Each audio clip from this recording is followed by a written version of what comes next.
Ja, meine Damen und Herren, herzlich willkommen, warm welcome, ladies and gentlemen. It's a little bit early this evening, but I think it will be very interesting, I'm pretty sure. Yes, first of all, I just want to thank you for coming here, for attending our small conference. When I followed the news this morning, we think we are living in very interesting times. First of all, surprise, surprise, we have a new Russian president and an old one. And I think we have to live with him for 6 years at least, maybe more, we don't know. On the other side, we have followed the news in Syria and we see this ongoing civil war with the interference from foreign powers, continuing fights and a lot of refugees. And looking at the last incidents in Great Britain with the attack against the former Russian agent and his daughter, we have to realize that the tension between Russia and the Western world will continue and will probably even increase. Aside from these tensions, we have to think about solutions for the problems that have plagued us for a long time. One of the other key problems for us are the conflicts and tensions in the Middle East, right on our European doorstep. Part of these problems is the situation in Iran after the Iranian Revolution of 1979. Immediately after the revolution, the new leadership in Iran tried to expand its influence in the region. Iran still sees itself as a patron of the entire Shia population in the region. This has led to the foundation of Hezbollah in Lebanon and has raised tensions with the Sunni states in the region. 2 weeks ago, I was in Abu Dhabi and I heard from senior members of the administration that Iran is threatening the whole Arabian Peninsula and that Iran wants, at the end of the day, control over the holy sites in Mecca and Medina. There are the fears in the region, and we witness the rising tensions between the Kingdom of Saudi Arabia and Iran. The other crucial problem connected with Iran is the relationship with Israel.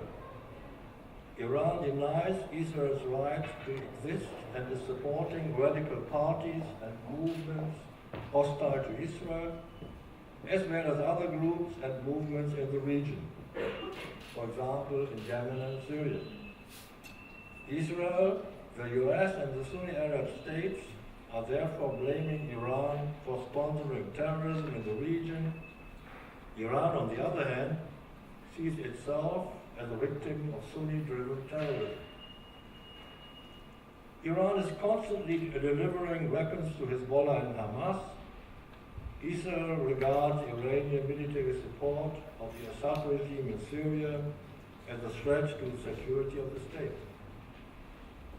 A special problem is Iran's advanced missile program. Iran is making a lot of effort in allocating resources for this program, and Israel and the neighboring states, and in the end of the day, we in Europe as well, have a lot of good reasons for being very suspicious about these efforts.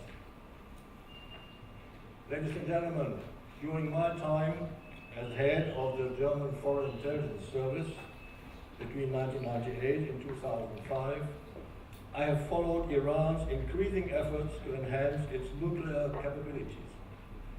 Iran had achieved at that time considerable progress, and all the major intelligence agencies in the West came to the conclusion that Iran would be able to produce nuclear devices in the near future. The great fear was that this would lead to a nuclear arms race in the region, and there was a common understanding that the international community should act in order to avoid such a critical development. This was the basis of the negotiations for a nuclear agreement between Iran, the US, Great Britain, France, EU, China, and Russia. The so-called Joint Comprehensive Plan of Action raised a lot of hopes regarding regional stability in the Middle East. The then German Minister for Foreign Affairs, Mr. Steinmeier, praised this agreement as a great success of diplomacy and expressed his hope that this agreement would pave the way for a peaceful future for the whole region. The Iranians, on the other side, hoped that the agreement would boost the Iranian economy. Today we have to realize that neither the hopes for stability nor the highly optimistic expectations of the European and Iranian economy were met. The new American administration is frustrated that the deal does not cover more crucial problems. The Iranians are frustrated that the financial system is still blocked by unilateral sanctions. President Trump is now demanding significant change to the deal. He proposes amendments to end the so-called sunset provisions, incorporate a ban on ballistic missile testing, unrestricted access for UN nuclear inspectors to Iranians' military sites. If the deal is not fixed in the upcoming months, President Trump threatens that US will withdraw from the nuclear deal. The Europeans will try to preserve the deal. They are aware about the weaknesses of it, but their question is, what would be the alternative? A deal with weaknesses seems to be far better than no deal with the risk of a nuclear arms race in the region or even a military conflict. Ladies and gentlemen, the US and Europe have different histories and experience with Iran. We all still remember the occupation of the US embassy in Tehran after the revolution, and I personally remember a conversation with the then CIA resident in Bonn at that time, who told me, we will never forget it. And we see the US military presence in the Gulf region for the obvious reasons to protect the US allies against the possible aggression from Iran. Germany has especially close ties in trade with Iran, as well as a long Persian internal community. After the revolution, 1979, left more than 400,000 Iranians their country and came to Germany, and have been well integrated and have really enriched our German society. The question is, how can we reconcile our histories and perspectives to forge a common policy? Last week there were discussions between diplomats from the US and the EU here in Berlin, and the outcome has raised hopes that common ground for further negotiations with Iran could be found. Iran, on the other side, has, until now, strictly rejected any renegotiation of the deal. But I hope that the huge economic pressure will work and that Iran, at the end of the day, will be ready for further discussions. Ladies and gentlemen, the transatlantic relationship, one of the most important achievements of the 20th century, seems to be cracking under pressure. The relationship between the US and Europe is not only stressed by the difficult trade problems. I think that the different views about the nuclear deal with Iran are one of the other major topics for the future relations between the US and Europe. And therefore, I think I'm very proud that we have a very distinguished panel today. And I want to open the panel discussions, but first of all, I want to introduce Radoslav Sikorski, the former Minister of Foreign Affairs between 2007 and 2014 in Poland. And before, I learned today, you have been Minister for Defense. Therefore, you have a very rich experience. We are very glad to have you here. The other panelist is Fridtjof von Nordenskiöld. I know him for a very long time as a very prominent diplomat, ambassador to Haiti in 1982. You have told me in advance that you have experienced baby doc at that time. It must be a very interesting time. But afterwards, you have been ambassador in Paris and you have been in the embassies in Washington, and you are one of the best known experts on behalf of our issues. Then Norman Tirul from the CIA. He is maybe the best expert among us, because you have followed Iran for a very long time, I see. You have worked in the CIA and afterwards for the Office of the Director of National Intelligence, dealing with the Iran issues. Therefore, you are a well-experienced expert. Last but not least, Mrs. Schäuble from the Tagesspiegel. She is responsible for the success of the Tagesspiegel, she has told me. And she will go to Washington, she told me, hopefully not a secret, but I think it will be very interesting, and she is responsible for the foreign affairs in the Tagesspiegel, and I'm very glad that you will lead our discussion. Please take the floor. Thank you very much.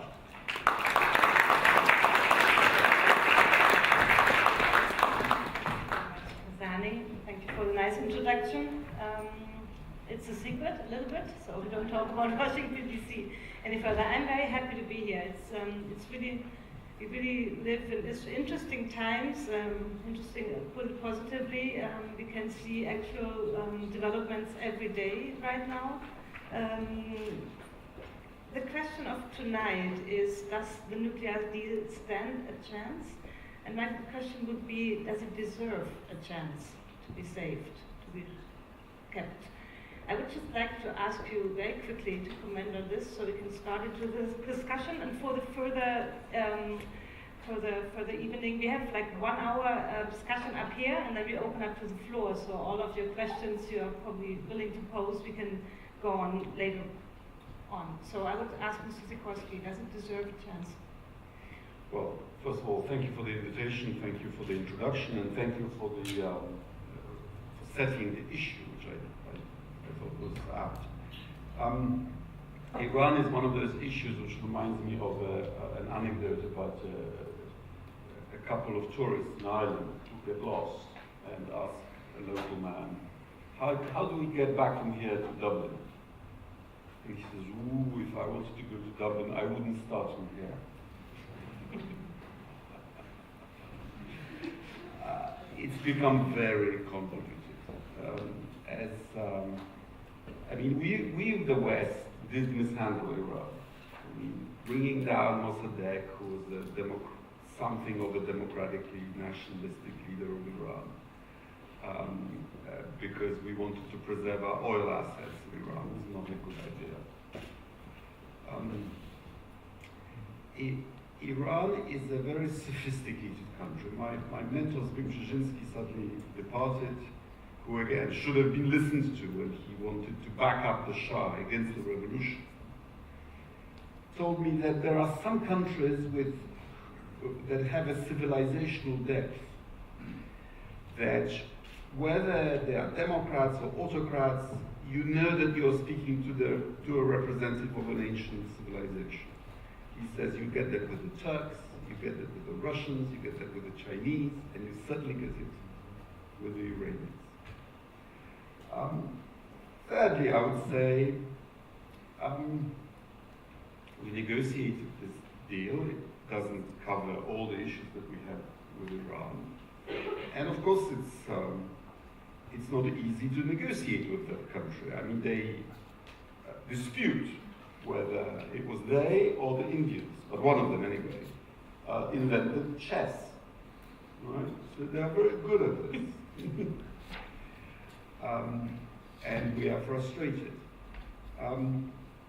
My next point would be that, to my mind, as a Pole and someone born in communist Poland, Iran is the last of the 20th century totalitarian countries, of the great, in this case, theocratic fantasies of how you reorganize society on a completely different basis. At the same time, I have to say that when you visit Iran, as I did on official business, as foreign minister in 2014, Iran does not feel like a totalitarian country. You know, people speak freely. Girls look foreigners in the eye. There is a middle class. There is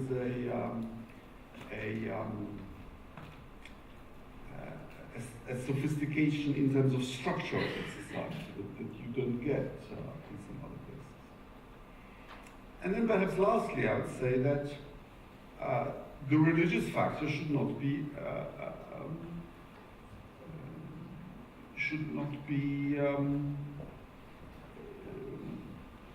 in our Western calculations downgraded, because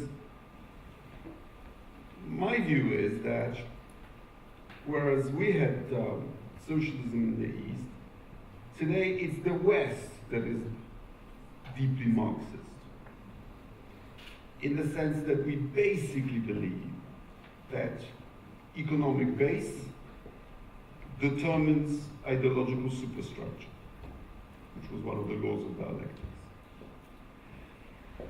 And today's Russia doesn't believe that, for example. It believes in power, determining the economy if need be. And I think these deeply religious societies are also different in that sense. So when it's said that Iranians ultimately want to control Mecca and Medina, which sounds like an outrageous and unrealistic goal, it doesn't mean that there aren't people who really believe in it, who take it really seriously. If one strand of Islam believes that the other is heretical, and that the line of succession was unfairly broken, and that history has to be set right, that ancient wrongs have to be righted, it's a very powerful motivator to action. And people are willing to die for this stuff. So is it worth putting in the effort to save that deal, or?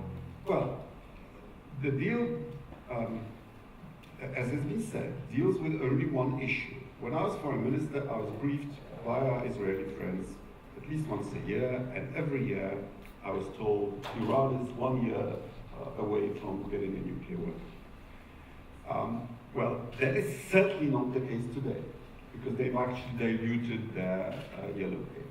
So in that sense, it's a success. And what I would fear most about disposing of it is that if President Trump is serious in wanting to do a deal with North Korea, then we can't afford another example of a deal that we make that gets broken to the detriment of the ones who gave up their nuclear program. We did that with Ukraine, with the Budapest Declaration of 1993. Russia, US, France, Britain guaranteed Ukraine's independence and borders, and we know what's happened to that. We did that with Gaddafi, and so this time we should stick to. Well, look, if you were Kim Jong-un, you might be forgiven for saying that nukes might be a better guarantee of regime survival than agreement with those people. Mm-hmm. Mr. Nordenschuld, I'm sorry. Would you agree it's worth really working on it, since it is a good example for other countries trying to get nuclear weapons? But it's better to negotiate. I would even say it's of tremendous importance. I think nobody remembers that we had 13 years of fierce negotiations to get at that point. And then, at that time at least, everyone was convinced this was a major breakthrough in diplomatic achievements when it comes to the non-proliferation system. It is not a treaty, it is not a signed treaty, is a political commitment, but anyway, it has an important value, because if you look at the signatories, it's the Big Five, the permanent members, the European Union, and this is quite a heavyweight group, and this has been backed by the Security Council of the United Nations. It so far has become part of the international law, so it has a certain value in itself, first of all. Second, we all know the flaws, and we all know that Iran didn't live up to the expectations we all had put into this deal. But I think it is important to distinguish the nuclear deal and all the other fields of contention, which means human rights, fostering terrorism, Yemen, Syria, what have you. It is something you could take apart, and you could, for instance, bring up more sanctions in the other fields, which we already have lobbied for in Brussels, to calm down Mr. Trump a bit.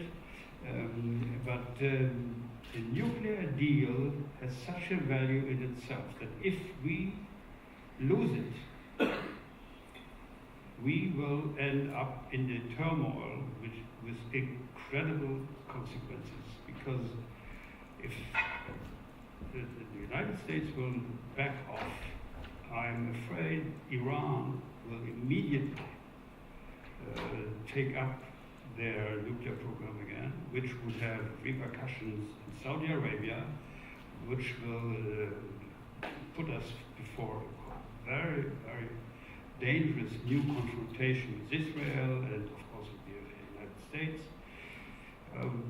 So I think from a German, a European standpoint, we have the highest interest in keeping the deal alive. Thank you. Mr. Ruhl, your president thinks it's the worst deal ever. So is it worth talking about it at all, or should we just get rid of it? It's definitely something we should talk about. I'd like to thank you for the opportunity to speak here, and thank you for the opportunity to learn from such distinguished colleagues who spoke so eloquently and so deeply on the issue. I think we need to recognize that the alternative to diplomacy is going to be military conflict at some point. This would be devastating for not just the region, but for the economies of the world. And we need to keep that first and foremost in our heads, that this may well lead to a terrific disaster. So diplomacy is very important. This said, we are at this point in large part recognizing that U.S. politics is, how would I put this, interesting these days, and that some of the political statements by the U.S. government are very interesting. Nonetheless, we are at this point today in large part because of Iran. The deal was designed to be very long-term because Iran did not merit the international community's trust because of many years of lying about its program. Iran sought a much shorter series of restrictions, and it was a success of diplomacy, insufficient in the eyes of some, but still a success that the deal is as long as it is here. But since the deal was executed, Iran's comments and behavior have only added to the concern of all of those who oppose the deal. I think it's important to note that what President Trump and others in Washington Post were saying, many congressmen, senators, and observers said while the deal was being negotiated. They are not alone in representing this. Iran's actions in the region, its proliferation of missile technology is unique in the history of the region. It's transforming the DNA. The threats posed by these insurgent groups are transformational in terms of the polities of the region. It is something we must address, and with respect to all those involved, to include the United States, in the 2 years since the deal was achieved, which was supposed to give us an opportunity to address those points, I didn't hear many firm approaches to Iran to talk about those issues. I didn't hear much from the international diplomatic community or the United Nations. And it was only when President Trump made his statement on October 13th that I think the level of discourse from Europe and the United Nations on this significantly increased. You can debate the May 12th deadline, but there should be no debate that we keep talking of other tools that are available to us to change Iran's behavior. But when people say that, you usually have some difficulty getting a noun out of them to identify a specific tool besides a conversation with the Iranian foreign ministry to say, please stop. Do you think the deal, the Iran government used the deal to change its behavior? Do you think the deal is the reason for its different behavior? No, unfortunately, I do not. It's a plan? The operations of Iran's Quds Force have remained consistent since its establishment in 1979, not just with the involvement of the Kurds in 1979 or Hezbollah in 82, many, many years after that. The structure of the region as it eroded allowed Iran an opportunity, and even though most of the money did indeed go to Iran's domestic politics, they still diverted some funds, as you would expect, to their vast missile forces and to fund the certain program abroad. So I think they would have done this in any case, but it just made it a little easier. What should have happened, however, was this was supposed to give President Rouhani an opportunity to say to hardliners, we can take a different approach to being a regional nation. That didn't occur. Mr. Sikorski, was it the best deal we could have gotten at that time, or have we been naive as Europeans? It probably was the best deal. Who knows? We don't know what the other side's red lines might have been, but it probably was. But look at it historically by parallel with another totalitarian country that we dealt with for decades, namely the Soviet Union. The Soviet Union conducted all kinds of diversion and subversion against the West and our allies, and yet we signed disarmament treaties with the Soviet Union, where we had the ABM treaty, we had SALT treaties, we had the INF treaty, and we did that while also confronting them on other issues. So it's good way to separate the issues. Yeah, we signed in the 1970s, for example, SALT treaties, but also when they invaded Afghanistan, we confronted them and defeated them. Germany was the seat of Radio Free Europe. There was the Helsinki process. There was all kinds of other stuff going on besides the issue of stabilizing the nuclear confrontation. And they don't exclude each other. So we could stick to the treaty and still change the politics towards Iran, but keep the basic treaty itself. Specifically, if there is no proof that Iran is hurting its obligations. As far as we know now, there isn't. So it's very difficult to say the whole thing falls apart anyway, because the Iranians don't come up with their obligations, so why don't we try a new one or anything else? But up till now, as I say, there is no evidence that Iran is cheating on the deal. So just to say the deal is bad, which it may be seen from today, but it's the best we could have at the time, and it is still the best we have. And nobody of the criticisms has come up with a better solution up to now. And I don't know whether Iran would be prepared to give in to any of the demands coming from the American side. The alternative is, of course, to have a country like North Korea, with whom we tried deals. They worked for a while, they were broken, we withdrew them and so on. And North Korea today has nuclear weapons, and I bet you anything will keep them. Okay? And that is a much more difficult situation to deal with. And when President Trump says he's the genius deal maker, you see, that the Iran deal is bad, well, we will soon see how good the deal that he negotiates with North Korea is. But I bet you anything that Kim Jong-un will not destroy his nuclear warheads. So actually, we have a better situation in Iran in the nuclear field. There are all these other fields where we need to confront the Iranians by other means.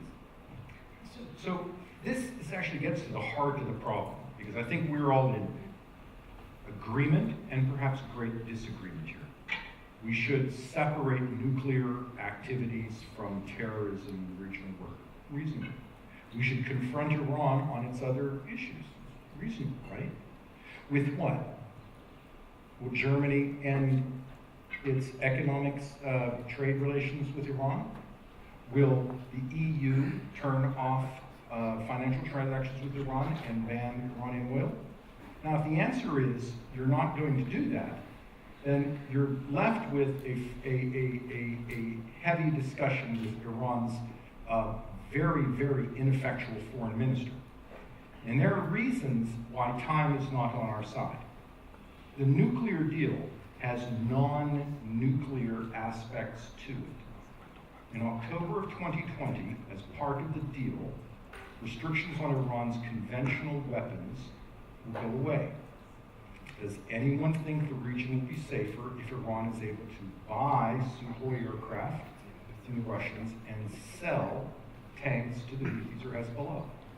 In October of 2023, the restrictions on Iran's ballistic missile program oversight from the United Nations go away. While Iran is sending missiles on Riyadh, where there are thousands of Americans and Germans and other European citizens located, in October 2023, Iran will be able to buy missile technology without UN oversight. Does anyone think that's a good idea? How about being able to sell it to the Houthis or Hezbollah, or transfer it at a very low cost? Does anyone think that will make the region safer? Well, if you're in the region where you worry about an ICBM, the timeline for that is now.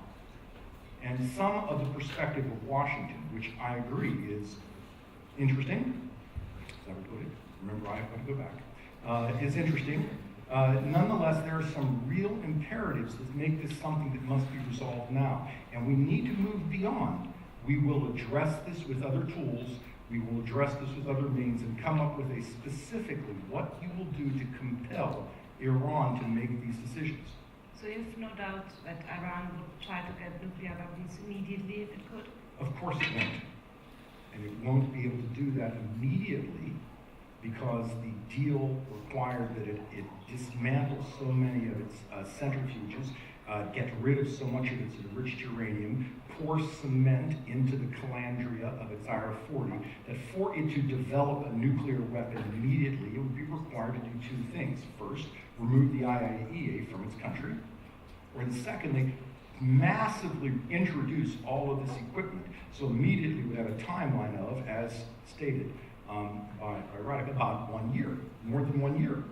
So there's time to do things. Now, this said, I do expect Iran to respond with defiance, with anger, with lies about the extent of its capacity. Foreign Minister Zarif just stated two days ago that because of the research allowed under JCPOA, they have done things that would surprise America and hurt people who might stop the deal. You've all heard him say this. Well, that's a very bad thing to say to the Trump administration. Almost as bad as the High Representative of the EU stating there are no discussions whatsoever underway on sanctions for any on non-nuclear behavior, and almost as bad as the Iranian ambassador to the UK earlier this year lying that Iran didn't pour cement into the calandria of its IR-40. When these statements are made, and you're in Washington, you say, how can we trust Iran? And what are we seeing from our partners in Europe? And I'd like to conclude with one point. I'm a firm believer in the transatlantic relationship. I'm a firm believer in the partnership with our European allies. The nuclear deal, as good as it is, only became that good because of the strong efforts of all of the European colleagues who worked on it, and we need to pursue that. But that does mean action from the EU and not just a firm promise of other means. Mr. Nordenschuld, what kind of pressure could the EU, could Germany impose on Iran was the question that was imposed on us. What can we do? What weapons do we have? Well, as I said, you can install new measures by inflicting new programs against Iran in the other fields we have talked about, which we are discussing already in Brussels, new sanctions. But finally, we have seen under the long period of sanctions, Iran has survived. So sanctions, of course, has a limited effect as long as not everybody is going along. And the question would be, what about China in that case? If you look at the signatories, you have, as I said, the 5 permanent members of the Security Council, China, Russia included. But when it now comes to new pressure on Iran, suddenly Russia is a partner of Iran, and what the new position of China would be is also difficult to assess. So what could Germany or Europe do alone? Okay, first of all, we have to stick together and make sure that Iran knows that there is no possible development also in the economic field if they do not change their behavior. Which the question is whether it will be of certain effect or not. Are we not too vulnerable ourselves to impose strict sanctions? I guess that's the US doubt that Europe won't move forward. Look at the sanctions towards Russia, which are much more important to our economy, as the rather limited economic exchange we have with Iran. So that's not the point. The point is simply what would be the best and effective measure to convince Iran that they are on the wrong path. Thank you. Mr. Sikorski, could you say something on Russia and China and how they would react? I can, but before I come to it, let's just remember also what happened in the last couple of decades. I mean, there was a country which was a major bulwark against Iranian influence in the region. It was, that we helped, however ethically ambiguous it was. It was called Iraq, and which is now run by Shias, more or less. You know? I mean, it's now a conduit for Iranian influence towards Syria and Lebanon, which it hadn't been before. So Iran seems to me to be the main beneficiary of our mishandling of the Iraq war. Would you agree with that? It's been a beneficiary of our handling of the Iraq war, but there are a few wars that come Not out. good.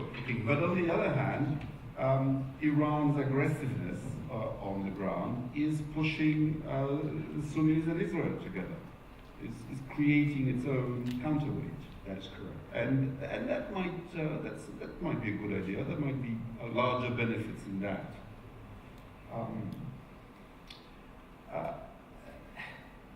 Economic sanctions. I happen to believe that, for example, in the case of Russia, they are working. That we got lucky. That just as we imposed the sanctions on Crimea and for Donbass, and the Magnitsky sanctions, the sanctions on the kleptocrats, the oil price went down, and so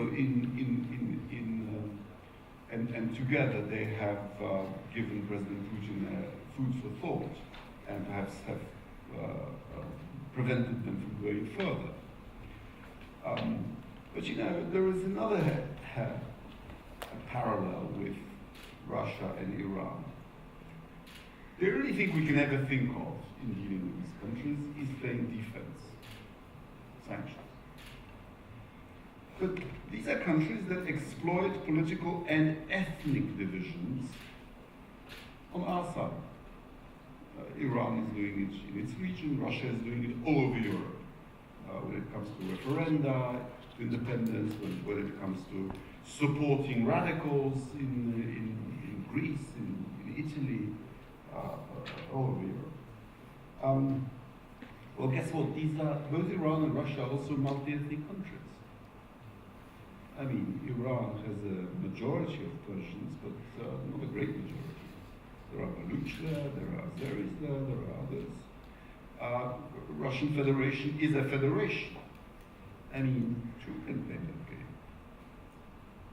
game? Except that we are just never bold enough.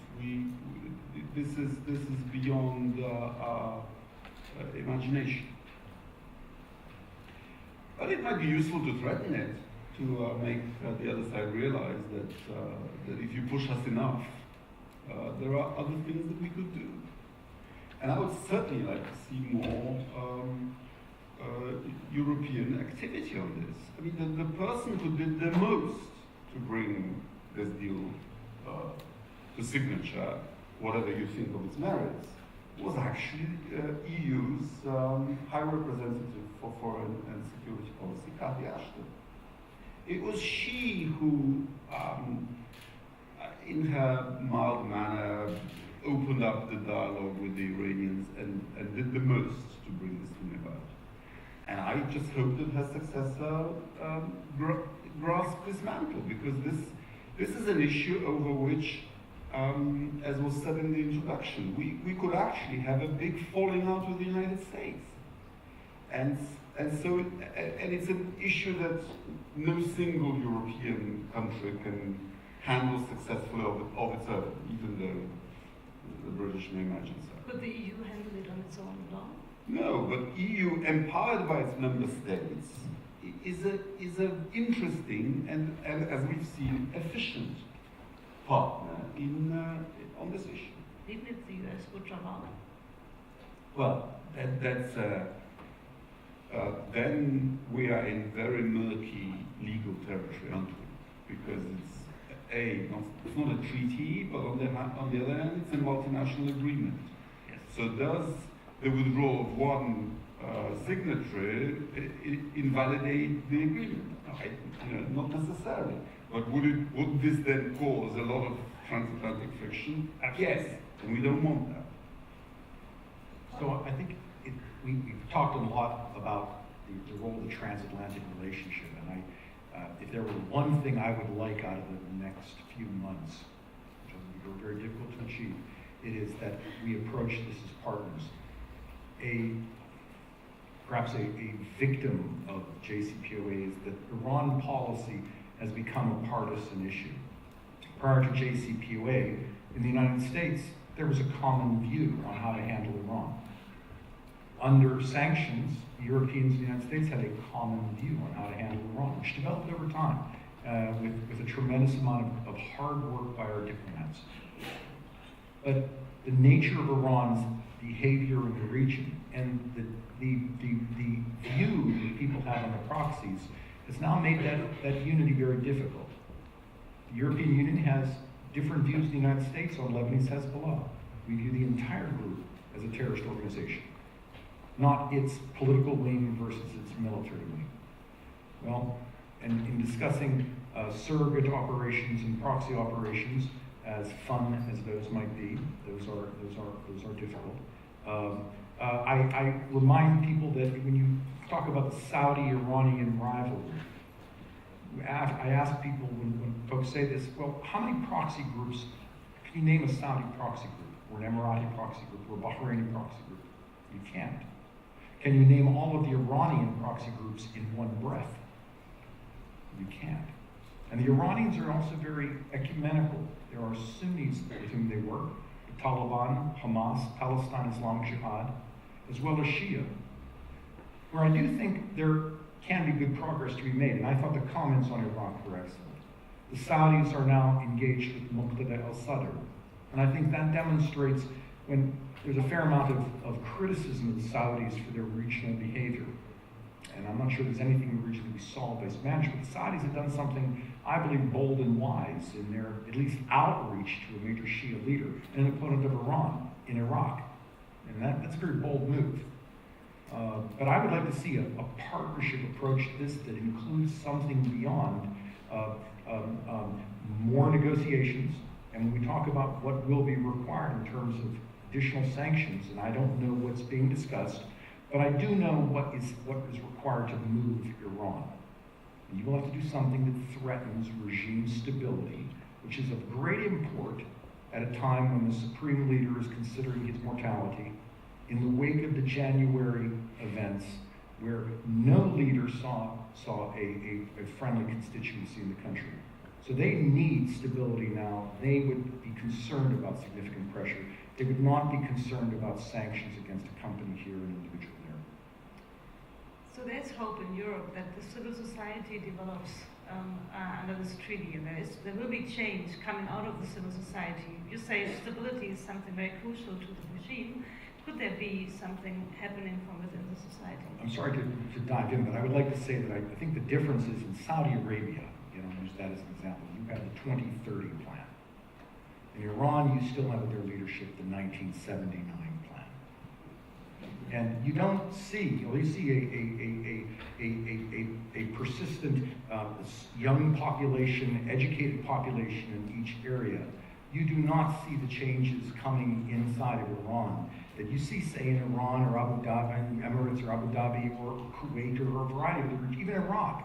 And the concern, I believe, with many in Washington is, albeit only 2 years and 2.5 years into this deal, which is a short time, the Iran society is not changing in the right direction. It is moving in the wrong direction.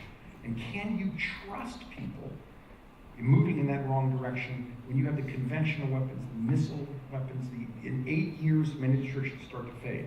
It's a hard argument to make. So I think if society doesn't change, and I believe it will over time, but if it doesn't change in the short term, is it reasonable to trust a government like that not to build a nuclear weapon? Are you more hopeful? Well, this is our dilemma, that to make Iran truly safe for its neighbors, you would need to transform it away from a theocracy. But to make deals with the Iranian government, you have to deal with it as if it's a normal interstate relationship, right? And you even tactically sometimes have to pretend that you don't want regime transformation, which they know is not our real intention, and they don't trust us on this one either, right? So, so this is very, very difficult because of the nature of the beast. Having all your diplomatic experience, do you think change can come from within a society within 20 years, 10 years, 15 years? Extremely difficult to tell. As we have seen in Iraq, in Libya, and elsewhere, it has to come from inside. And when that happens, it's very difficult to foresee. Right? We have seen all the uproar, which is once more political, once more economically based. So it's very difficult to make a guess. So I wouldn't say this is something we should reckon with for the next decade. So it is our task now to get the next 10 years controlled. As we spoke about diplomacy, during the Munich Security Conference, France, Great Britain, and Germany talked to the Iranians in these context of the former discussion groups, and I think Italy joined them now. So the Europeans know that they have to go on talking to them, making them follow a reasonable concept that there has to be a common future. If they just continue their aggressive attitude, there will, of course, be a reaction, and it might be a harsh reaction from the United States. And so, of course, the Europeans try not only to save the deal, they, of course, try to get further on with Iran by a constructive dialogue, and also with showing the possible or very realistic negative results if there is no positive development in Iran.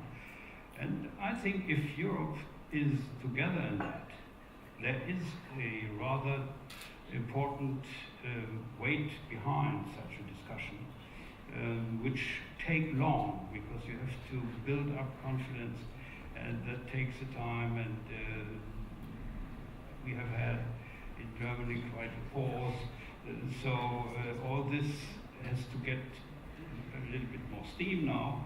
But there is no other solution in my way. Putting pressure, but also make sure that the Iranians know that the alternative will be very dangerous even for them.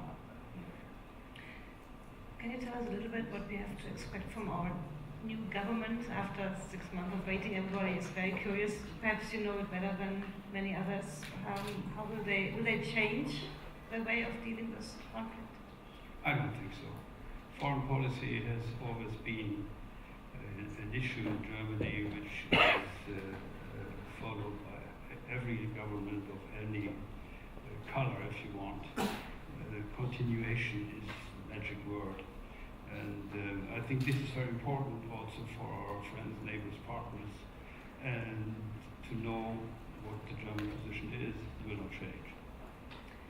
So we talked about the time we need to build up confidence. Do we get the time? No. We've had the time for 2.5 years. The May 12th is coming up. Congratulations.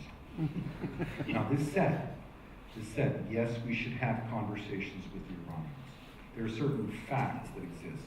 Diplomacy is important. Iran's foreign ministry is irrelevant on most of these issues. They are an excellent conduit.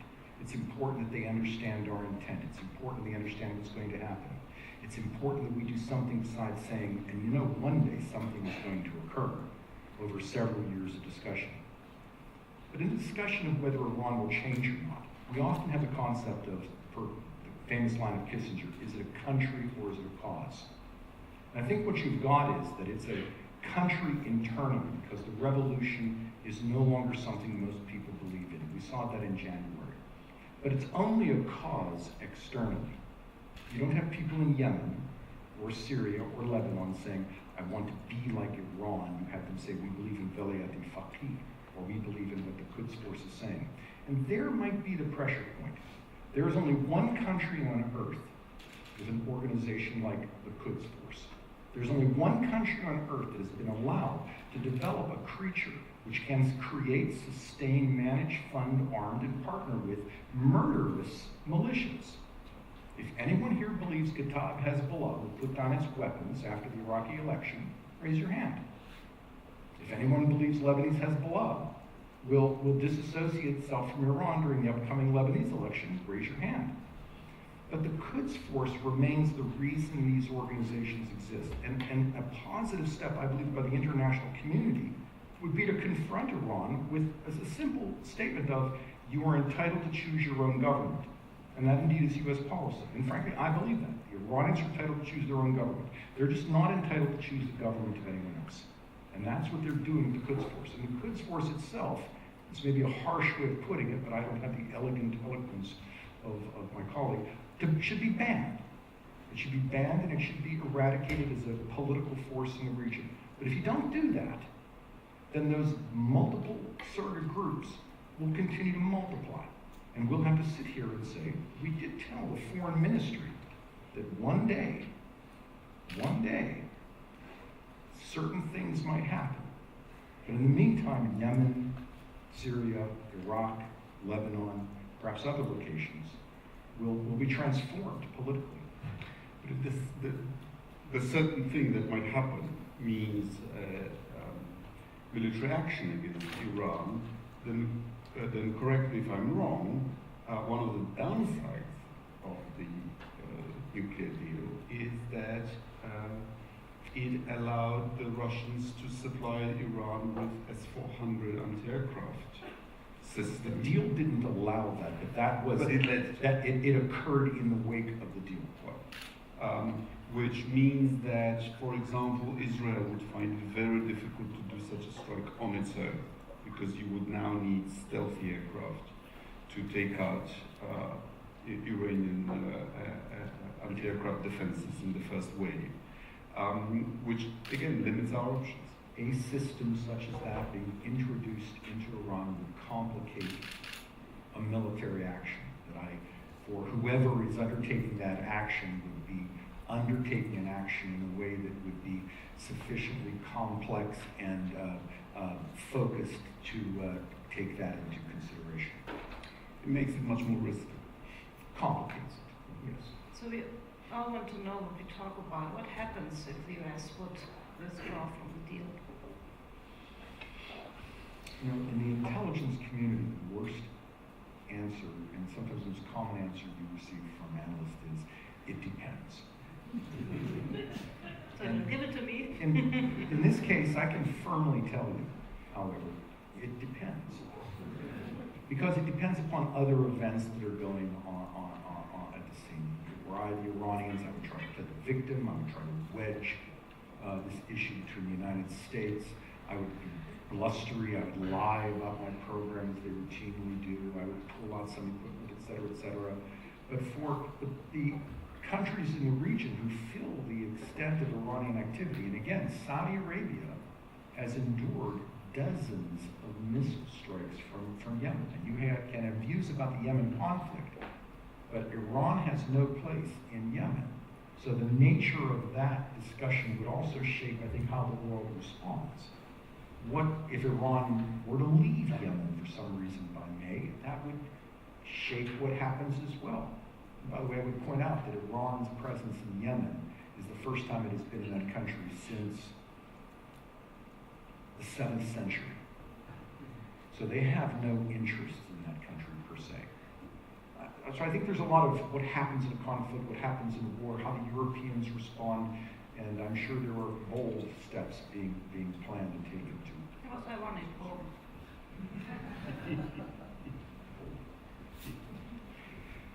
Well, the point is, at first, what would the Americans do then? Reactivate with the sanctions? And what would the Iranians then do? A bold move would be for the Iranians to do nothing, just go on with the rest of it and show their goodwill. I think would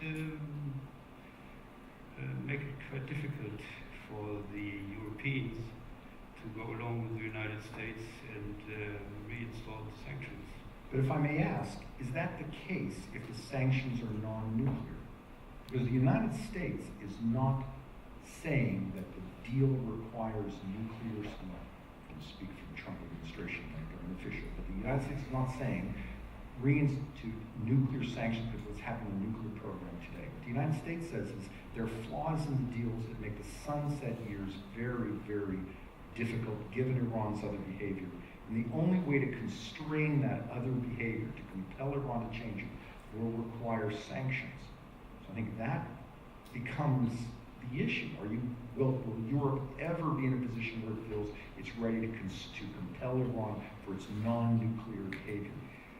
Oh, we all know that Iran signed the deal because we lifted a number of sanctions very important to Iran.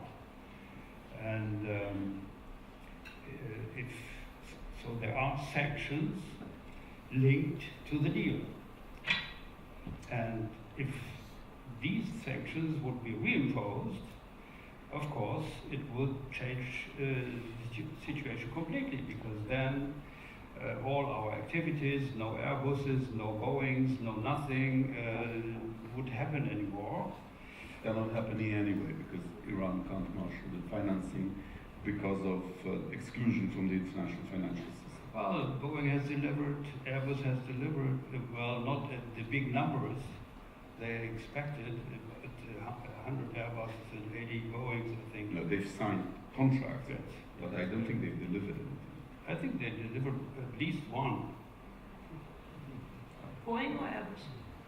Airbus. I just wanted to say that, of course, we could turn the clock back and reinstall the old sanctions, let me say, which would certainly hurt Iran, would hurt us also, but not as much as Iran, because we lived with that before. So that's not the problem. But if Iran doesn't take my advice and just keep the deal going with the rest, but does what they have already announced, that if the US withdraws, they will immediately restart their nuclear program with all the consequences. I would just throw in one point, one minor, not correction, but a nuance. I have intimate familiarity with the nuclear negotiations. Iran and every European member, to include Mr. Steinmeier, repeatedly heard, focus on the word repeatedly, that all of the sanctions would be reimposed for non-nuclear purposes. The United States administration publicly stated this during conversations. Did this cause some concern at the time among all of the negotiators in Europe and elsewhere? Of course. But it was the position of everyone in the room to the Iranians that just because you're signing this deal, so the example I use would be a man is let out of jail because he doesn't rob banks. Just because he doesn't rob banks but does other crimes, jail is still there. And that is because there are only so many different types of sanctions that impact Iran. So this was never not understood by all of the players in the agreement, which one final tweak is it was never signed. There is no signature here. This is not a treaty. This was a political commitment. Could you clarify on the Airbus Boeing thing, if you know the details? A couple of points as a clarification. Iran has had great difficulty getting international banks, large international banks, to work with it. That has nothing to do with the United States. Indeed, there have been public statements against the previous administration that it overly encouraged banks to do this. The previous administration was very legalistic about its obligations with the deal. Whatever you believe about the deal, I must say that people did what they were supposed to do. But Iran is an extraordinarily high-risk environment. If you are a bank with $1 trillion of assets or hundreds of billions of dollars assets, it's irresponsible to say that, in my mind, to tell your shareholders that you will risk those assets in a country like Iran when you have the GCC, when you have other investors, including the United States, who might have a problem with that. Iran will have great difficulty executing the aircraft deal unless it can identify a very large financial institution. I believe, I have read in newspapers that a couple of So it must be true. Have gone, I don't know, it's in the press, it must be true. It must be true. That a couple of some small aircraft have been there, have arrived as part of this deal, but I don't understand the financing that went beyond this. Two other small tweaks. These banks that have engaged with Iran are of small and small-medium stature, and it limits what Iran can do with its trade. But again, based off of everything I've seen or heard, this has nothing to do with what the West has said or not said to the banks, and everything to do with these banks believe is their tolerance for risk and the responsibility they have to their investors. I think banks are now terrified by the presumption that if you ever do any transaction in the US dollar, you're basically under US jurisdiction. Well, that is technically true and has always been true. And the renminbi or Bitcoin has not supplanted the dollar in that regard.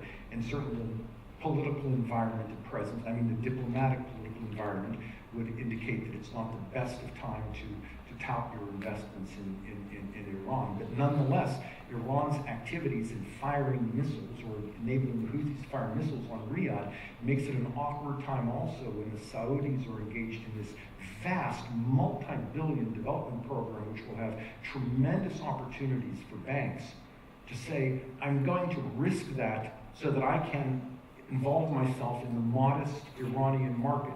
With the other footnote there is the businessmen who have dealt with Iran have repeatedly told me Iran is a difficult place to conduct business. If they're difficult negotiators or diplomats, they're just as difficult as a government when it comes to commercial deals. So it's not the most attractive, it's never been an attractive place. It wasn't the Dubai, the Middle East before sanctions, nor after. It had nothing to do with sanctions. I'm not denigrating the Iranian people or commerce. They're an amazing force. It's how the government works there. Talking about political environments, how much riskier has it gotten to invest in Iran with the change in the State Department's leadership in the US? Probably considerably, but at the same time, I don't think these firms had any plans of investing in Iran 2 or 3 days before the announcement occurred on Secretary Tillerson. Iran is a tremendously risky place to invest. Did it speed up? Did the change in the meeting of the State Department, did it change the agenda in the US, or was it already, or the script already written? Well, I'm not sure any script is ever written, and Secretary-designate Pompeo's views on the Iran deal on Iran are clear and a matter of record.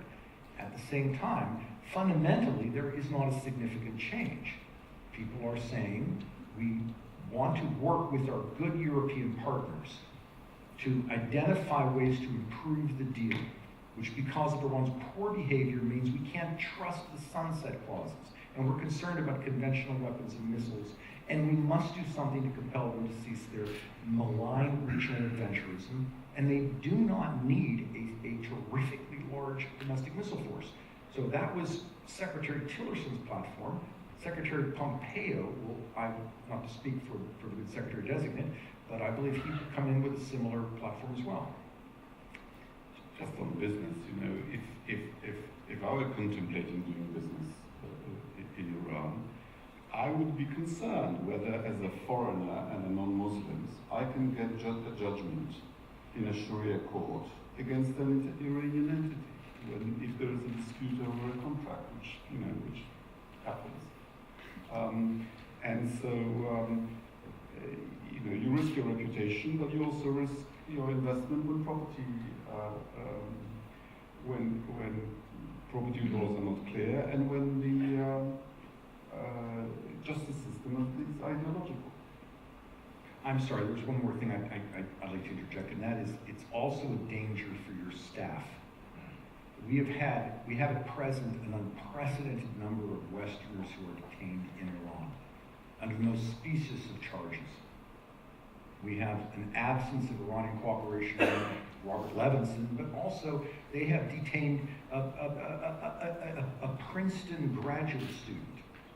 They have detained so many Westerners that frankly it's just becoming dangerous to go there in many ways. And I'm not trying to discourage travel to Iran so much as I'm saying I don't know the calculus that people should consider as to what makes you safe and what makes you unsafe in the Iran environment, given that all of these people were engaged in what we would consider to be routine discourse or routine activity, and they are now all charged with espionage, all sentenced for many years, and it's a terrible problem. So if you were investing and you take your nationals, particularly dual nationals, to Iran, there is a sensitivity.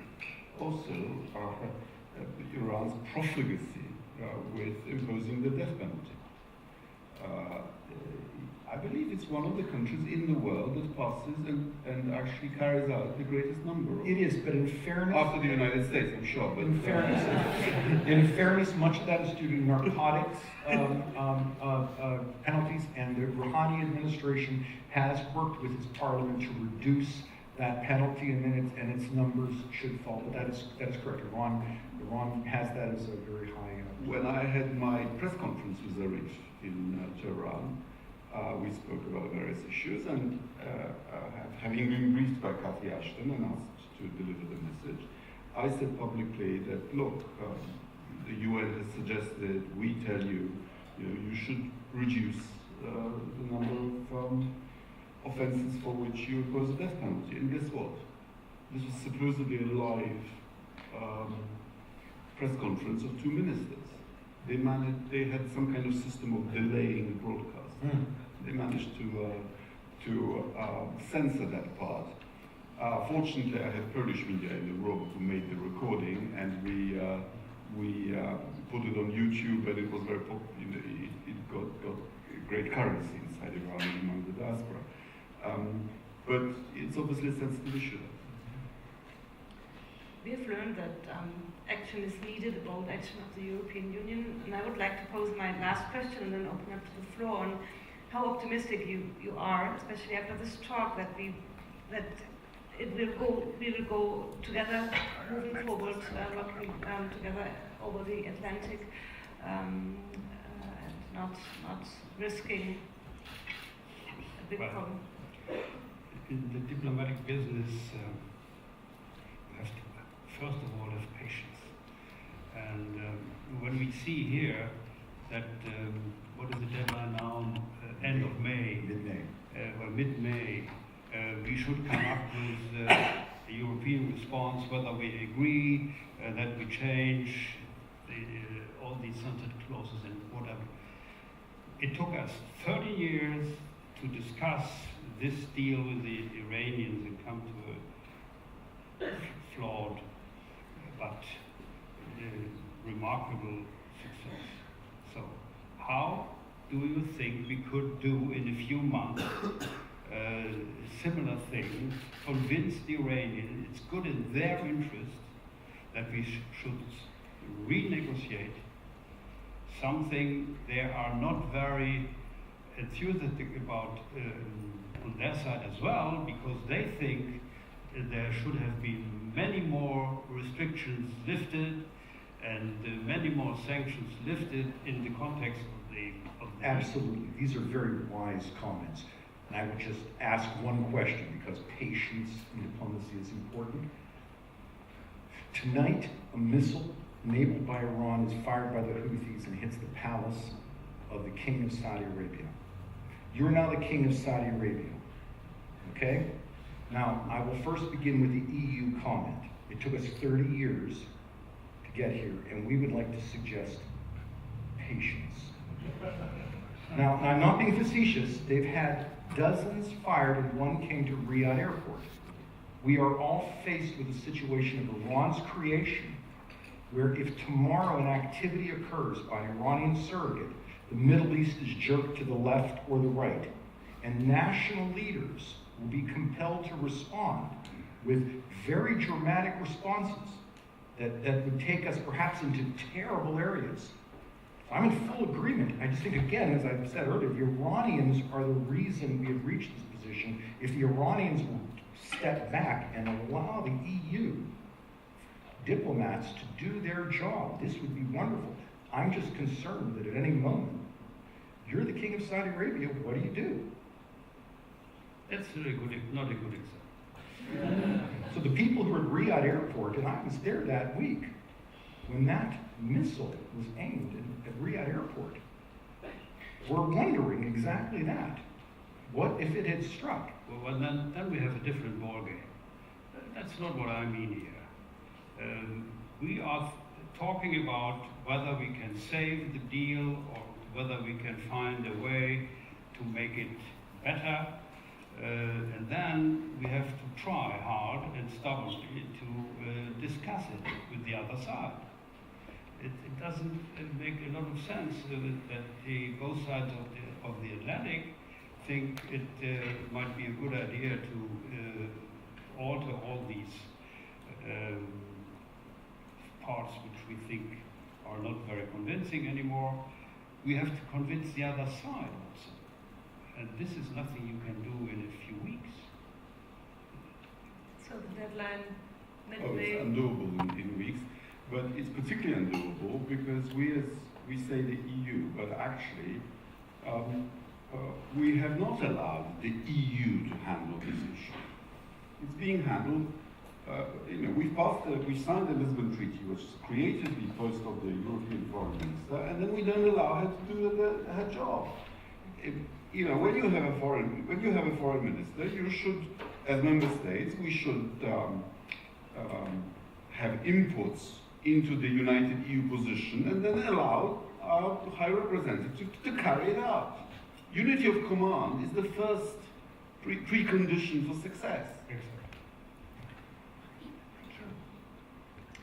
I would like to open up, and I would also like to ask you to pose questions and not too long statements, if that's okay, so we have a lively discussion. And I think there are lots of points we just touched, and we can go into this.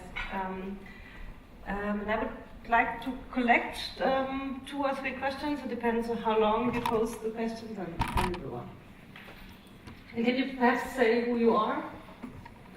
My name is Andreas Bengel. I'm from the Mideast Treatment Forum Berlin, and I have a question to the 2 European representatives. There was much talk about what can Europe do, but my question is, what has Europe done up to now? And do you see any examples that Europe is doing anything to stop the Iranian regime? Unfortunately, I don't see it. I just saw Federica Mogherini on Twitter again. She says, we want the deal as it is. There's no talk of new sanctions in any way. And that's just what Khamenei said to the Europeans. If you want the deal, it's not enough to say, okay, we are for the deal and we just move on. But you have to be actively, you have to say niet to the Americans, to their concerns. You have to say niet to the Israelis, to their concerns. And you have basically to say niet to the concerns of the whole region, apart from the Iranian regime. Oh wait, because the Israelis are not for abrogating the deal, as far as I understand.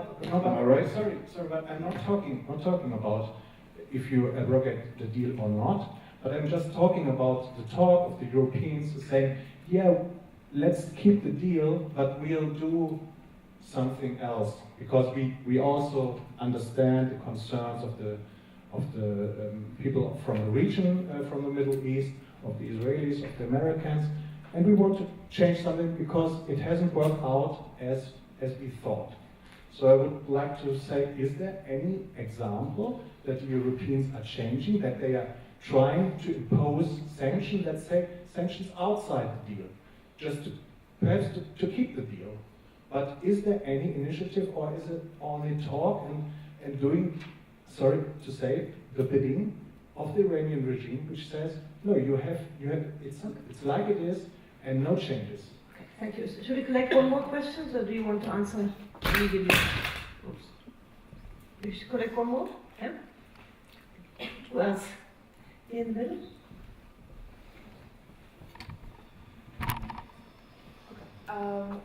Over here.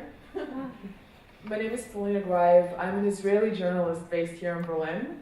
And I think that you created a very interesting link between the Iranian deal that is already in place and the North Korean deal that is might come. And you suggested that perhaps breaking one deal could endanger the future of another.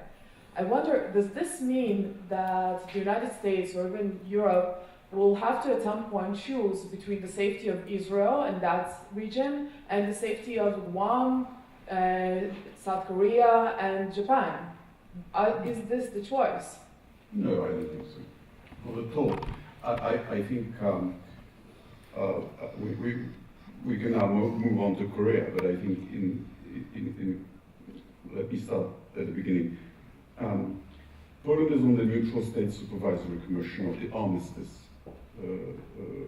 set up after the Korean War. And I think the nature of the issue there is that the North wants unification with the South on its terms. They don't want a nuclear war with the United States.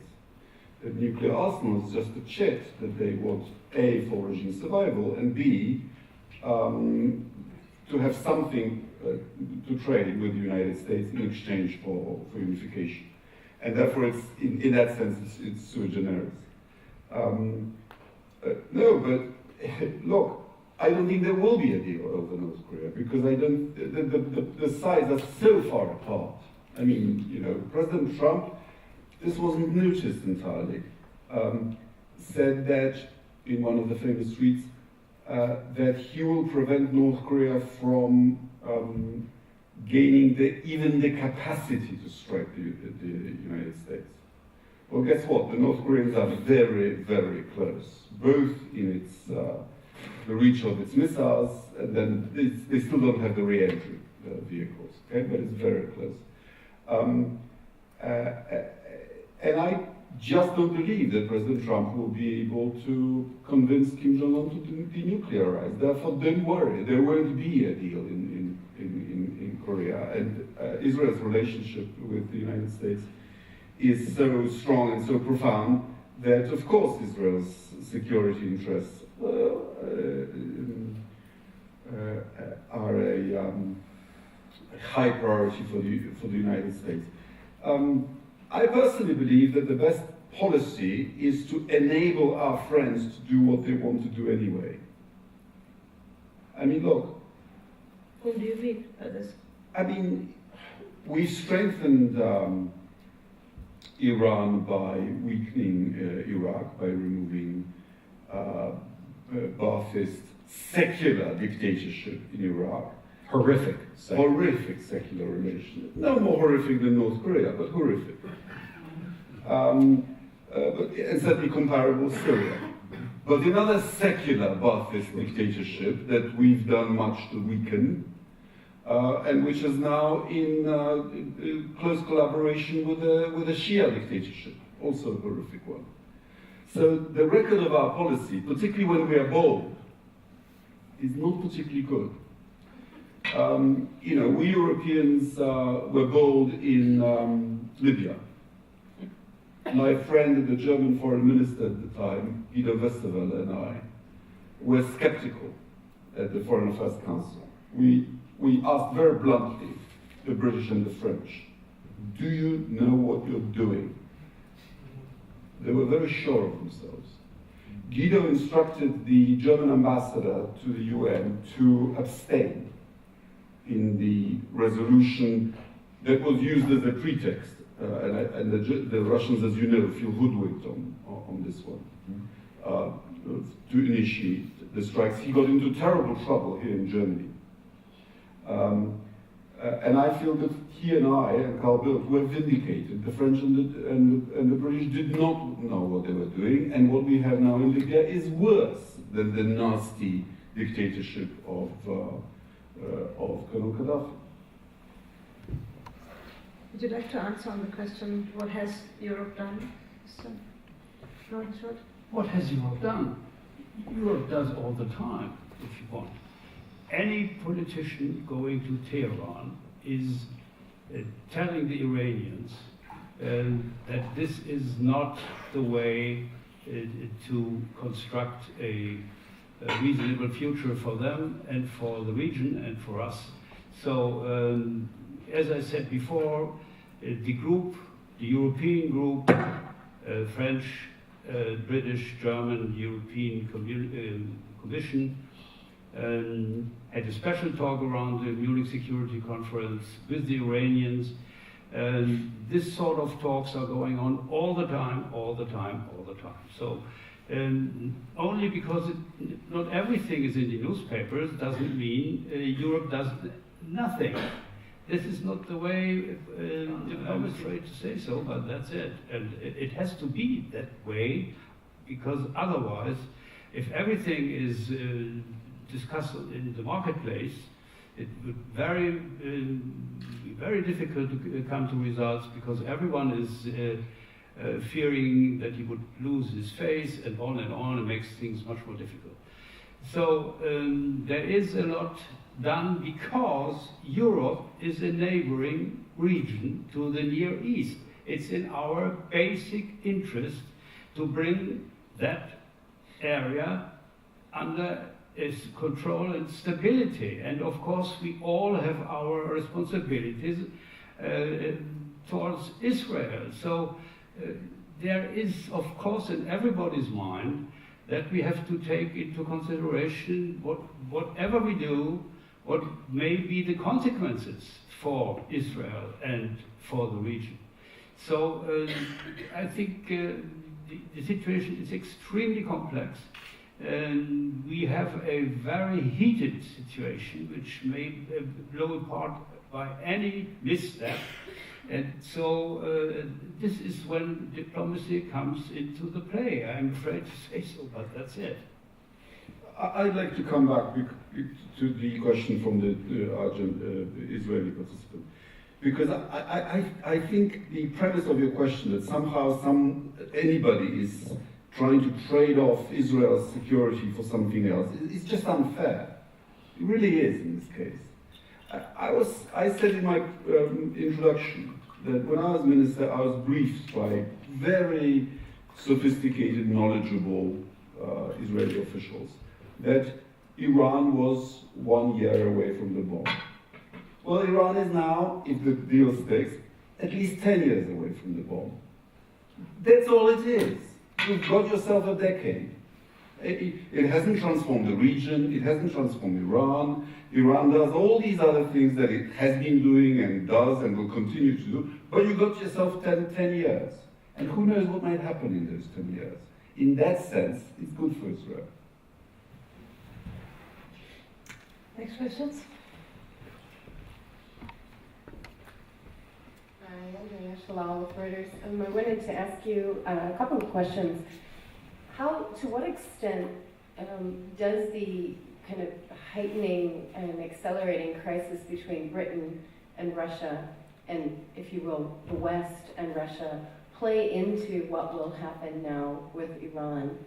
And then a question about the sort of 6 months of uncertainty and the sort of impression of the fact that Germany has not been a very constructive player for the last 6 months. Does the uncertainty ending now create, some possibility for additional momentum on this front? And then finally, just on the mechanics of what happens next, and perhaps this is a question for Mr. Rule, when is it, if there is no progress exactly that is sufficient to meet the expectations of President Trump, what exactly do you think will happen in those next few days after that? And I know you said it depends, but we're not that far away. So, what are the sort of maybe 3 most likely scenarios? I think this time we should answer now because you just posed 3 questions. So let me take this from 2 ends. First, regarding Russia, Moscow's behavior regarding Iran is a stain on the country's history. It's recently had an opportunity to condemn Iran's support for the Houthis in Yemen, and it prevented that from occurring. Russia's work regarding Ghouta is something that is a stain on our generation. What is happening in Syria right now, every generation has its never again moment, and we've had about 4 of them in the Middle East, and Russia has enabled much of this to occur. Iran doesn't stop during truces, it just declares everyone in front of it a terrorist and keeps going. And Moscow is someone that is a force that people often look to say, well, it can pressure Iran, it can engage Zarif, it can work with Tehran to push them back. I haven't seen it happen. I've seen the reverse. Regarding what happens next after the president's deal, I think that is a president's decision. I think it's a series of calculations the White House and Congress would need to make. But you could see some rather dramatic things occur. For example, what if Congress were to pass a law simply saying any bank that deals with Iran can't deal with the United States? Any ship that touches an Iranian port can't touch an Iranian port, a U.S. port.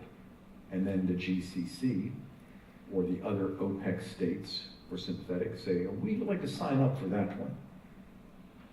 Suddenly European companies would have to decide whether they would be interested in risking their modest investment in Iran, it's about $10 billion, against the trillions or bajillions, whatever the number is, that they have in the United States and the GCC. I think there's also the issue of what it means for the oil market. Probably nothing, but Iran is about would take about 400,000 to 600,000 barrels off of the market if anything were to happen there.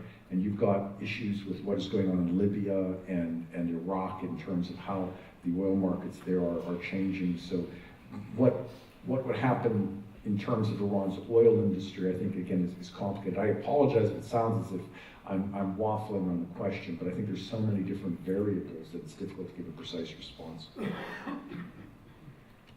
And what is Europe talking about? What happens next? And how does Europe prepare, if I could add this question?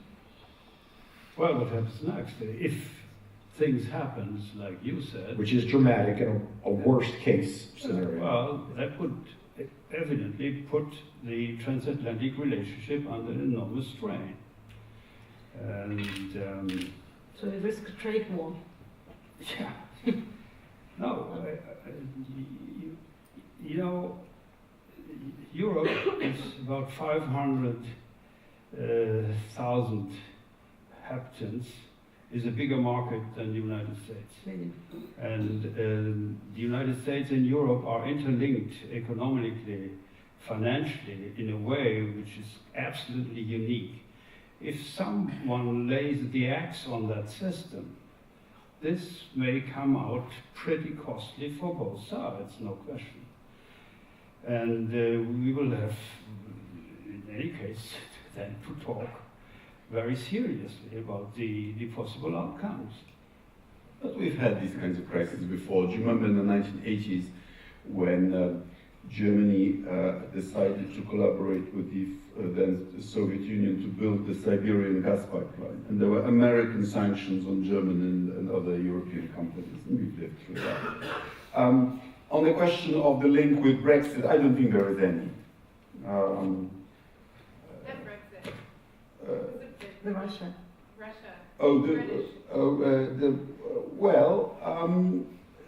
Britain has these issues both with Russia and with Iran. If you remember, there was the issue of the dual national. No, I think we should make sure that Britain feels our solidarity, even though she's leaving the European Union. The security issues are, first of all, NATO issues. Britain continues to be a member.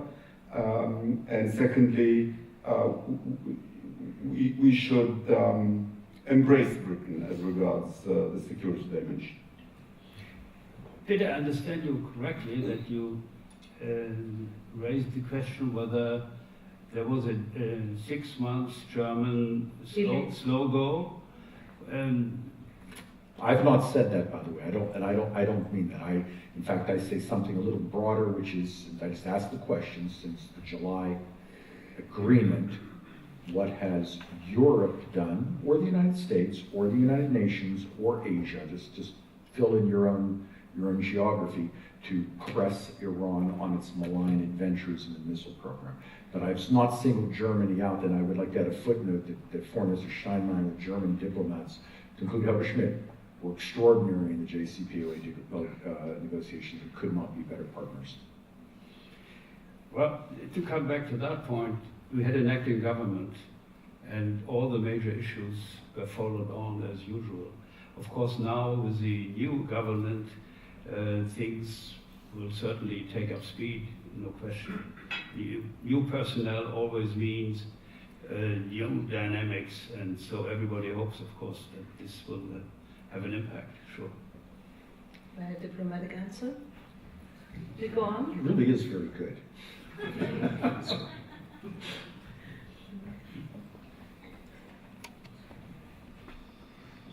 Hi, Amy Nelson. I'm a Bosch Fellow and a Scholar in Residence at the DGAP. I think that question about the various scenarios that will play out after May 12th is a really important one, so I wanted to ask if the panel maybe wanted to circle back on various scenarios where no deal is reached, no shared understanding, a division within Europe over the best approach, and a non-response, for example. And the other question I wanted to ask was, empirically speaking, it's really rare for countries to walk away from an arms control deal that provides unprecedented transparency. is this a real scenario, walking away and shutting down the transparency afforded by the JCPOA? And finally, the deal was negotiated with sufficient ambiguity and flexibility. Are there ways of implementing it that you think would be more effective, pushing the boundaries of the existing agreement? Thanks. So dive in on just one of those, and that is on the unprecedented nature of the middle question. I get a sense where you stand on the deal, okay? I don't think you'll be protesting to kill the deal through the Trump administration. All that is true. All that is true.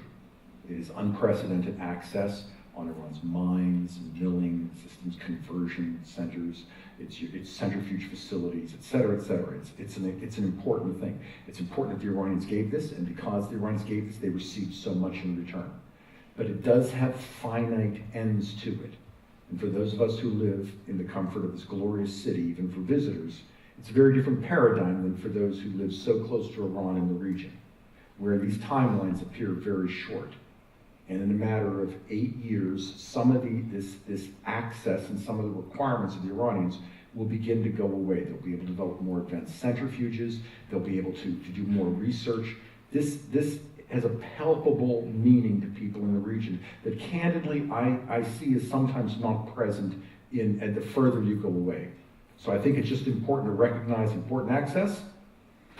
It does start to fade in 8 to 15 years. Some elements of the surveillance by the International Atomic Energy Agency will continue in perpetuity, and that's a good thing as well. So I think the answer was yes, it's a real alternative. Is anyone bold enough to talk a little bit about the scenarios after midst of May? I thought I did. I've done much. It appears that it's not sufficient what we learned. I mean, if the European side could persuade the Iranians to do something, anything, that the US president could claim as a prize, as an improvement, even if it's presentational, then of course that would be a good thing. But how likely is that? I don't think any one of us knows. Anyone else? No? I couldn't agree more, yeah. Okay, we'll take another question. My name is Igdat Bek from the Daily Sailayon. My first question is to the first American, which I would like to crown as the King of Saudi Arabia. Let's say a missile hits your palace tomorrow from Yemen. What are your reaction options, if at all, militarily? Can you do anything, or are you going to expect others to do the work for you? And my second question is for the two Europeans in the panel. Seeing the way the EU is dealing with the Turkish regime nowadays, why would anybody take serious the EU? Who wants to start? Well, having my colleague abdicate here so quickly, it's an excellent question, and you just have to respond as any head of state would. If you were the emperor of Germany, if you're the king of Saudi Arabia, you have to show that you can protect your people. You want to deter your adversary. You want to inflict some punishment on your adversary so other potential adversaries don't decide they can do the same thing. So this is a moment where you've got to stand up. Now, in most conflicts, you basically say, how strategic of an issue is this? Do I respond strategically or tactically? There isn't a lot of trade between Saudi Arabia. There isn't a lot of diplomatic discourse, and you can't play with that. So you're really looking at maybe military options in this extreme hypothetical world. So again, I go to people and I say, if that were to occur, do you respond with a missile attack? Do you say, because under UN legalities, if a country attacks another country, it can defend itself, correct? What if that country is providing weapons to a surrogate, and they just stand nearby when someone else presses? Suddenly you're in the land of a lot of lawyers and some very long discussions. But if you're the king, you've got to do something right now to show your people you're going to take care of them. Do you have a missile strike? Saudis have medium-range ballistic missiles. They have an air force.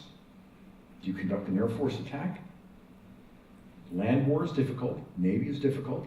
There are other issues that could be brought up that take time, but you're going to want to show your people you're responding. Where I think this could get very much out of hand is Lebanese Hezbollah is also involved with this. And as many people criticize the Saudis for their handling of the Saad Hariri issue, but I put it to you, after a tough statement from Veliati, when you have a missile strike and the Lebanese Hezbollah is associated with this, and you have this conflation of issues, do you think it's a good idea to fire missiles against the Bekaa? Or is it an airstrike against Hezbollah headquarters in Beirut? And if you're going to rule those out, and your option is not going to be a piece of paper saying, please don't hurt me again, you really don't have a lot of moves on the table. So I think there's a bit of it depends in this too, what is happening around the same time. How big of a strike was it on the bathroom, as I put it? And where things stand with our good European colleagues. But this could occur while we're sitting here. I leave it to the minister to start. Look, I agree with you that on the one hand you need to be tough, but on the other hand, you don't want to start. Once you use force, you lose control over events, as we in Europe know very well. We just had 4 years ago the 100th anniversary of the breakout of World War I. You know, one guy was shot. And his wife. I think this is the 20th. This is the anniversary of the initiation of the Iraq War. Right. Right. So it's very tricky. Yeah. And we can never predict what the exact consequences of our actions are going to be.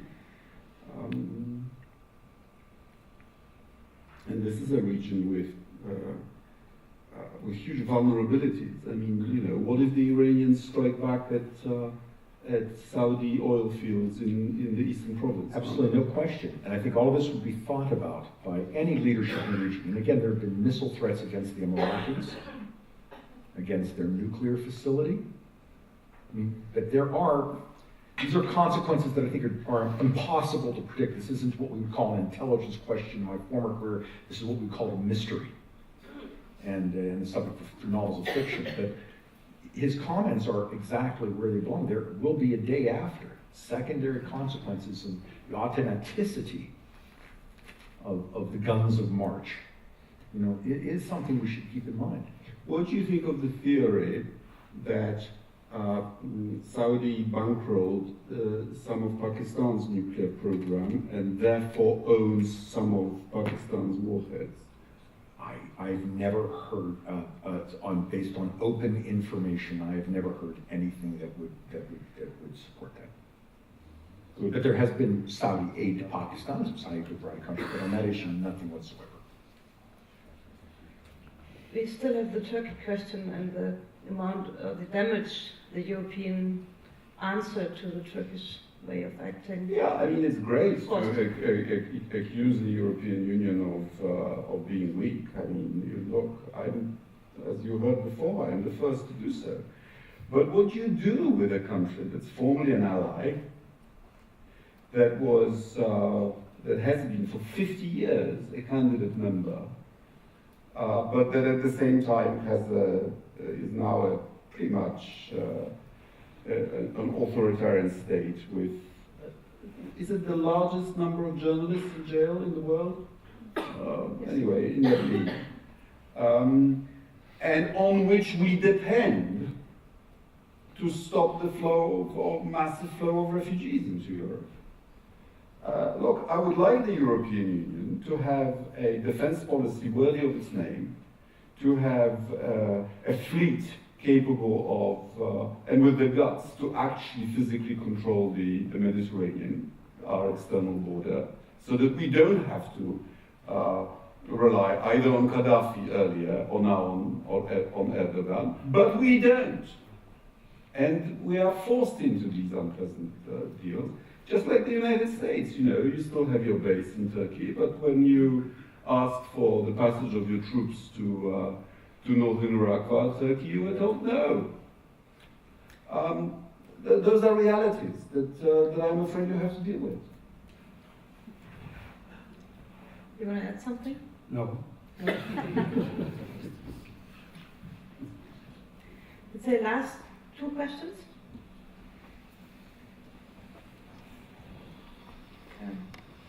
My name is Michael Spaney from the Ministry from Berlin. I've got a very concrete question for the American side and for the Polish and German side. Last year, Iran was given a free pass at the Financial Action Task Force. So, mainly to do access to the international financial market if you do something on money laundering and terror financing. So, Iran was given a free pass until this June. My very concrete question is, will the US be ready to walk away from that, giving Iran a free pass and say, now stopping Iranian access to international markets or financial markets? And will the Germans do cherish that also? Will the Polish, will the EU do that? Next June is a very, very important date, I think. Has Iran done anything on money laundering and terror financing, stopping this or enhancing this? Maybe not. Thank you. One more question. Thank you. My name is Emery Barto. I'm a student of politics. As far as my impression goes, there seems to be a sort of European position on the nuclear deal and a sort of American one, No. as far as the representatives can claim to speak for Europe. If you're in your final year of study, you're ready to graduate. I've just started my master's. And as far as I can see, the European position is pretty clear. Let's wait to see how the nuclear deal develops, see what happens. On the American side, so to speak, the concern that has been persistently raised is, okay, but what about the other things that Iran is doing? So for my question is directly aimed at Mr. Rule. How can the nuclear deal be preserved while at the same time tackling, let's say, the other destabilizing actions that Iran is pursuing in the Middle East? How can we sort of combine these attempts to make Iran more peaceful, so to speak? Who wants to start? On the last question, I think the issue is to identify incentives that don't empower malign regional behavior. And that's hugely difficult. And the way to do that, I believe, is to structure as part of a deal that the creatures which undertake the regional behavior, their disappearance is part of the deal. You can't say to Iran, in exchange for extending the sunset provisions, we will lift all remaining sanctions and give you access to dollar accounts and make you a full member of FATF, et cetera, et cetera. Because that just empowers the Quds Force. It doesn't say that they won't cheat at some point in the future, and it also says that their missile program can grow. So there is a very difficult needle to thread here. But again, this should also be an Iranian problem. The Iranians started this with their work in the region, with their work with their missile program. They had the nuclear weapons program up through around 2004 that the world has pushed back against. This is not something we created here. In fact, this is something that we generously solved with the Iranians. They had a nuclear weapons program. They have killed Americans, many Americans, and there has not been a consequence that many believe should have occurred. So we cannot empower that negative consequence simply to get a deal. My final footnote is regarding the deal. What is the problem for the American administration is not the nuclear deal today, but the sunset aspects of the deal. And although the IAEA under JCPOA is entitled to go where it wishes to go, the Iranians, again, the Iranians publicly state in their military that they will not allow the IAEA to go to military sites. You cannot have those 2 points. If the Iranians stopped saying this, and Rouhani stated the IAEA could do what the Iranians agreed to do, if the Iranians stopped fussing in the neighborhood, you wouldn't have these issues. Well, if it comes to the separation between the nuclear deal and the other issues, I would really make the point that we shouldn't forget that the nuclear deal was to prevent even for a certain time, the Iranians getting the bomb. And this remains, in our view, a predominant issue. All the other issues are important as well and have to be treated with utmost intensity, no question. But you have to separate this because the nuclear weapon problem was the central focus point. And it's now that these things are becoming interlinked and make things much more complicated. And so I'm afraid that the focus, we are getting out of focus here if we are putting everything in the same pot. And when it comes to the question whether Germany would join in all sorts of efforts in the way you pointed out, I think all options are on the table and are discussed. I have no idea where we are standing now, I must admit. As regards Poland, we have not even traded with Iran those things that are permitted and were permitted even under the toughest sanctions regime, which was pharmaceutical and food. I believe that the trade between Poland and Iran is under $1 million, which is to say zero. So there is not much we can do. But it's about backing up diplomatically if you are pro or contra. I didn't hear that. Sorry. Please take the mic. I just, it was a short reply saying that the question is not if you have 1 million dealings between Poland and Iran, but what is your political, what is the political stance of Poland or the EU? I would like to come from another angle because we were talking about the region. I think we shouldn't open up again another question. Try to answer the first one. Is it okay for you? Okay. Well, I had no question. I had a short question about the Iranians themselves. Everyone who can Google a bit knows what the slogans were of the uprising in this January and December. The slogans were clearly against everything this regime does, including terrorist expansion. People in Iran want to have their money invested in their own country and not in terrorism abroad. So I would have expected, if it's true what you're saying, comparing Soviet Union and Iran, I would expect from the EU some solidarity with the dissidents in Iran. Instead of inviting Zarif during the protests and giving solidarity to him. So I dispute that it's the same behavior of the Cold War of the European Union and towards Iran. There's a clear difference. We did negotiate with the Soviets all the time. And look, yes. And that time I was on the other side. I was the opposition inside Poland. But at the same time, I'm missing the solidarity with dissidents in Iran. I don't see that at all from the European Union. I agree with you that we should support the people, for example, who monitor human rights abuses. It's very, very important, and we don't even do that. So yes, we could do more. All right. Thank you so much for this disciplined discussion. I think we have all learned a lot. The bad news is it's over now. The good news is and it's getting more complicated as we learned. The good news is we have, I think, 1 more hour to get together and talk and ask questions and discuss. And I thank you very much for coming. It was very quickly 2 hours, I think. Thank you so much.